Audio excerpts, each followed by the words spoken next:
P T I के खिलाफ अगर पाकिस्तान के किसी इदारे ने सबसे बड़ी दुश्मनी की थी तो वो इलेक्शन कमीशन था। और इलेक्शन कमीशन ने जो फैसले, इलेक्शन कमीशन ने जो चीज़ें पाकिस्तान तहरीक इंसाफ की मुखालफत के अंदर की, अब उनके हवाले से एक ऐसी रिपोर्ट सामने आ गई है कि जो इनके चेहरे के ऊपर, इनके किरदार के ऊपर ऐसा धब्बा है कि जिसके लगने के बाद चीफ इलेक्शनर कमिश्नर को कभी पाकिस्तान के अंदर कोई पाकिस्तानी आवाम या पाकिस्तान के लोग इज्जत नहीं दे पाएंगे। और इन्होंने जो हरकतें की थी, इन्होंने जिस तरह से इलेक्शन कमीशन ने कागजात नामजदगी लेते वक्त जो इन्होंने दो नंबरियां की, जिस तरह से पाकिस्तान तहरीक इंसाफ का जो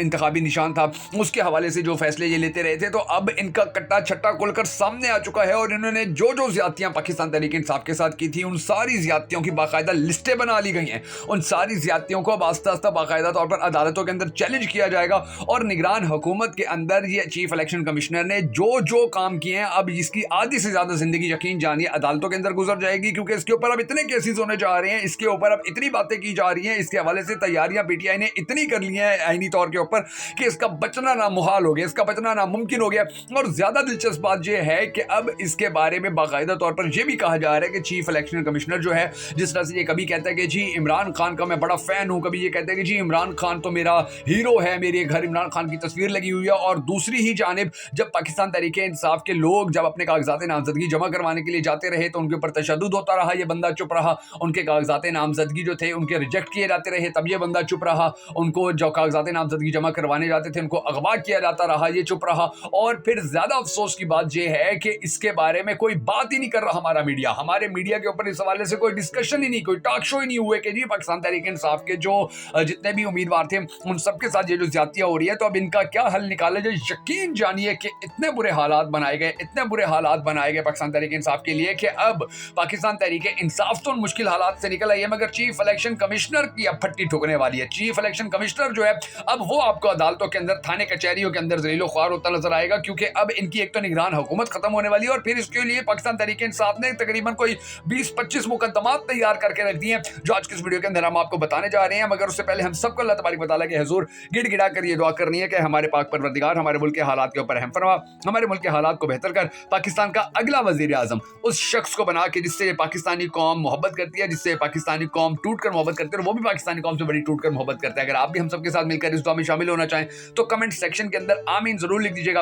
और कमेंट सेक्शन में आपने ये भी जरूर बता देना है कि आप आने वाले वक्त के अंदर पाकिस्तान का अगला वजीर आजम किसको देखना चाहते हैं। मैं हूं शकील हैदर और आप देख रहे हैं आपका मोस्ट फेवरेट चैनल बगा फैक्ट्स। तो शुरू करते हैं नाज़रीन ग्रामी, आज की इस वीडियो के अंदर हम आपको चीफ इलेक्शन कमिश्नर के जो तहरीक इंसाफ के खिलाफ फैसले थे, जो जानिबदारी थी और जो बोक्स था, उसकी चंद चीजें आपके सामने रखते हैं। अब सबसे पहले आप ये देख लीजिए कि इन लोगों ने कितनी बड़ी ज्यादती पाकिस्तान के साथ की, कितनी बड़ी इन्होंने पाकिस्तान के साथ, अवाम के साथ जुल्म किया था कि ईवीएम की इन लोगों ने मुखालफत की। आज इंडिया के अंदर इलेक्शन हो रहे हैं, वहां पर ईवीएम सिस्टम है और वहां पर धांधली का 1% चांस नहीं बनता, लेकिन पाकिस्तान के अंदर जब इमरान खान जी चीज लाना चाह रहा था तो चीफ इलेक्शन कमिश्नर ही सबसे बड़ी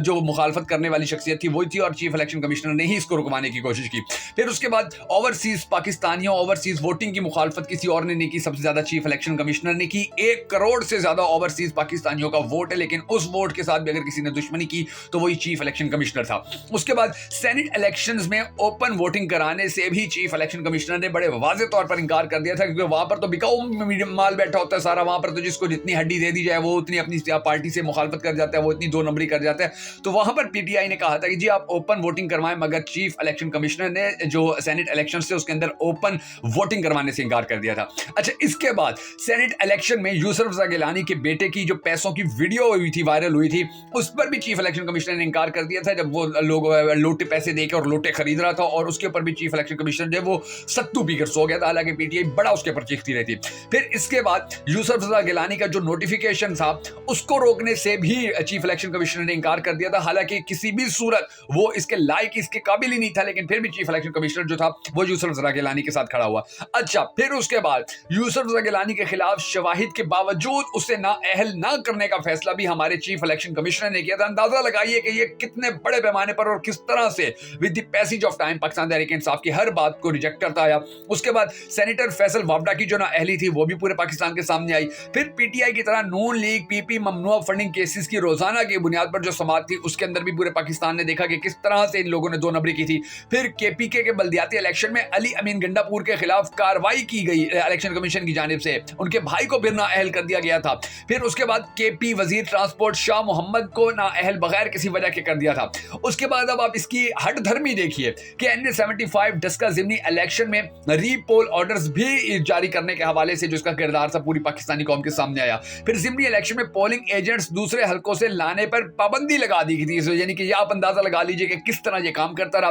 پھر PP7 میں ریکاؤنٹڈ نہ دینے کا بھی فیصلہ چیف الیکشن کمشنر نے کیا. پاکستان تحریک انصاف کو اس کے اوپر بڑے تحفظات تھے. اس کے بعد وقت ہونے کے باوجود حلقہ بندیاں کرنے میں ناکامی چیف الیکشن کمشنر کی وجہ سے ہوئی, جس سے قبل از وقت الیکشنز نہ ہو سکے, یعنی کہ سب سے بڑا جو جرم تھا وہ یہی تھا. اس کے بعد ضمنی الیکشن میں پری پول دھاندلی پر ہمارے چیف صاحب مکمل طور پر خاموش رہے تھے. MP فیصل نیازی کے استعفے کی عدم منظوری کے حوالے سے بھی ان کا جو گندا کردار تھا وہ سامنے آیا تھا. پھر پنجاب میں صوبائی اسمبلی کی 5 مخصوص نشستوں کا نوٹیفیکیشن جاری کرنے سے جو جس طرح سے انکار کر دیا تھا چیف الیکشن کمشنر نے, یعنی کہ آپ اندازہ لگائیے کہ کتنے بڑے پیمانے کے اوپر اس نے پاکستان کے آئین کی دھجیاں اڑائی تھی, قانون کی دھجیاں اڑائی تھی. اس کے بعد پنجاب میں صوبائی اسمبلی کی جو 5 مخصوص نشستیں تھیں ان کے نوٹیفیکیشن کے بعد جو ہمارے چیف الیکشن کمشنر صاحب تھے انہوں نے منحرف اراکین قومی اسمبلی ریفرنسز کو جو مسترد کیا تھا, تو اس کے اوپر بھی اب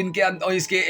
کے خلاف بھی اب ان کے اوپر کیسز بننے جا رہے ہیں, اور بہت جلد آپ دیکھیں گے کہ کس طرح سے یہ عدالتوں کے اندر جاتے ہیں. پھر اس کے بعد فواد چودھری, اعظم سواتی کو توہین عدالت کے جو نوٹسز تھے اس کے بارے میں بھی جو اس کا کردار نظر آیا تھا چیف الیکشن کمشنر کا, وہ بھی پوری پاکستانی قوم نے دیکھا تھا. اب یہ پاکستان کی تاریخ کے اندر عمران خان کے اوپر پہلا مقدمہ ہوا کہ جی اس نے الیکشن کمیشن کی توہین کر دیا. آج تک پاکستان کے اندر یہ چیز نہیں آئی تھی, لیکن اسی بندے نے جو ہے الیکشن کمیشن کی توہین کا مقدمہ عمران خان کے خلاف کروا دیا. یعنی کہ آپ اندازہ لگا لیجئے کہ کس کماش کا یہ بندہ ہے, کس قسم کا یہ بندہ ہے, اور کس طرح سے اس نے پاکستان تحریک انصاف کا راستہ روکنے کے لیے PDM کا جس طرح سے سہولت کار بنا رہا, اعلیٰ کار بنا رہا, جس طرح سے اس نے PDM کو اپنا PDM کا لاڈلا بننے کی کوشش کی, جس طرح سے اس نے پاکستان کے آئین اور قانون کی دھجیاں اڑائی, جس طرح سے اس نے پاکستان کے آئین اور قانون کو بالکل بے وقت کرنے کی کوشش کی, اپنا کردار ادا کرتا رہا. تو یہ ساری جو چیزیں ہیں, یہ ساری جو باتیں ہیں, یہ اس کے لیے بڑی پریشانی کا سبب بنیں گی. یہ آنے والے وقت میں اس کے لیے بڑی ٹینشن کا سبب بنیں گی. اور اب یقین جانیے صرف یہی نہیں بلکہ اب دیکھیں اب کیسے حالات ایک دم سے تبدیل ہونا شروع ہو گئے کہ جی پہلے تو کاغذات نامزدگی جو تھے پاکستان تحریک انصاف کے وہ جمع کروانے والوں کے اوپر تشدد کیا جا رہا تھا, ان کو گرفتار کیا جا رہا تھا,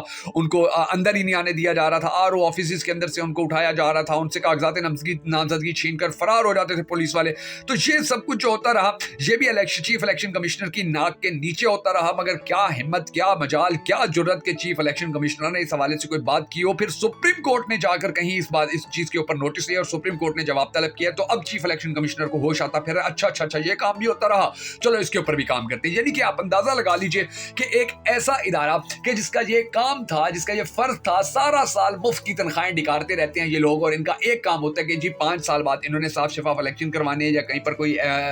جو منتخب رکن اسمبلی ہوتا ہے وہ نااہل ہو جاتا ہے یا کوئی فوت ہو جاتا ہے, تو اس کے بعد انہوں نے وہاں پر ضمنی الیکشن کروانے ہوتے ہیں. مگر آپ حیران ہوں گے آپ کہ ان لوگوں نے تو اپنے کام کو بالکل سائڈ پر رکھ کے انہوں نے ڈیوٹی دی کہ کس طرح پاکستان تحریک انصاف کو توڑنا ہے, کس طرح پاکستان تحریک انصاف کو کچرا کرنا ہے, کس طرح پاکستان تحریک انصاف کی امیدوں پہ پانی پھیرنا ہے, کس طرح پاکستان تحریک انصاف کے راستے روکنے ہیں. تو چیف الیکشن کمشنر نے یہ جو سب کچھ کیا ہے, اب اس کی قیمت اس کو پاکستان کی عدالتوں کے اندر, پاکستان کی ججوں کے سامنے بھگتنی پڑے گی. اور یقین جانیے کہ ان لوگوں کو پہلے جو یہ تسلیاں دی گئی تھی, گارنٹیاں دی گئی تھی کہ جی آپ کھل کر کھیلیں, آپ کی جب حکومت ختم ہوگی تو اس کے بعد بھی جب نگران حکومت ختم ہوگی اس کے بعد بھی آپ کو کوئی نہیں پوچھ سکے گا, کوئی آپ کے خلاف بات نہیں کر سکے گا. تو اب وہ ساری جتنی بھی اس قسم کی ان لوگوں کے شیورٹیز دی گئی تھی وہ ساری اب کھڈے لائن لگ چکی ہیں, ساری ختم ہو چکی ہیں, اور ان کا آنے والا وقت جو چیف الیکشن کمشنر صاحب کا وہ بڑا ٹف اور بڑا مشکل ہونے جا رہا ہے. اور دوسری طرف دیکھیں اللہ تعالیٰ کی مدد کس طرح سے پاکستان تحریک انصاف کے ساتھ آ رہی ہے کہ پاکستان تحریک انصاف کے بڑے لوگوں نے کاغذات نامزدگی جمع کروا دی ہیں. پاکستان تحریک انصاف کے بہت جلد جلسے جلوس شروع ہونے جا رہے ہیں.